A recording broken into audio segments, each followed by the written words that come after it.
किस सर्वे ने उड़ाई बीजेपी की नींद? बिल्कुल ताजा ओपिनियन पोल में फंस गई बीजेपी। नमस्कार दोस्तों, मेरा नाम है जतिन सोफ्ती और आप देख रहे हैं खबरीलाल टीवी। बीजेपी ने कभी सपने में भी नहीं सोचा होगा कि उसका मास्टर स्ट्रोक डिजास्टर स्ट्रोक में बदल सकता है।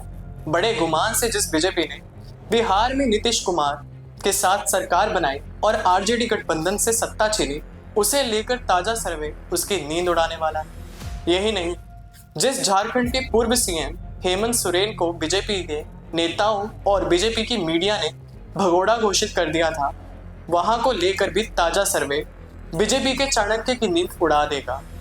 बिहार में नीतीश कुमार की पलटी मारने और बीजेपी के साथ सरकार बनाने के बाद एबीपी न्यूज सी वोटर का ये सर्वे भविष्यवाणी करता है कि अगर 2024 के चुनाव में तेजस्वी यादव कांग्रेस के साथ मिलकर बीजेपी का मुकाबला कर पाते हैं तो यह बहुत मजबूत होगा।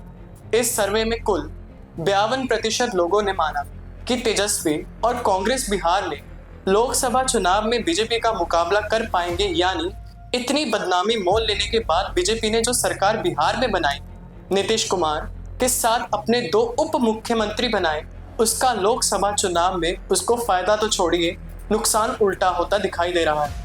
यानी बिहार में 40 सीटें में बीजेपी की हालत खराब हो गई है और तेजस्वी यादव एक बड़े नेता के तौर पर उभर रहे हैं।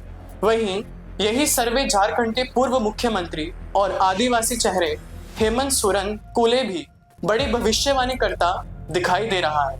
उन्होंने कहा कि इस सर्वे में साफ भविष्यवाणी की गई है कि जिस तरह से हेमंत सोरेन की गिरफ्तारी हुई वह बीजेपी के खिलाफ जा सकता है। एबीपी न्यूज सी वोटर के इस सर्वे में कुल 42% लोगों ने माना कि हेमंत सोरेन की इस गिरफ्तारी के बाद झारखंड का आदिवासी वोटर बीजेपी से नाराज हो गया।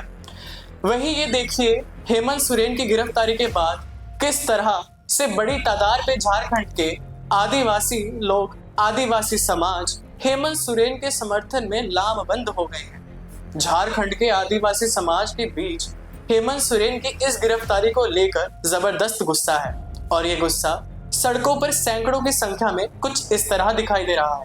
यानी बिहार की 40 सीटें और झारखंड की जिन 14 सीटों से बीजेपी बड़ी आस लगाए हुए थी, वहां उसका दाव बेकार तो जा रहा है, बल्कि पब्लिक के बीच भी उसे लेकर उसका परसेप्शन बिगड़ा है।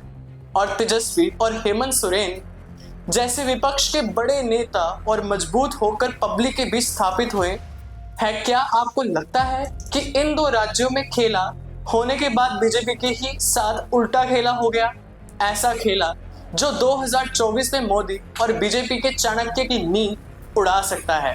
कमेंट बॉक्स में अपने विचार जरूर लिखिए और हमारे चैनल द खबरीलाल टीवी को तुरंत सब्सक्राइब भी करें।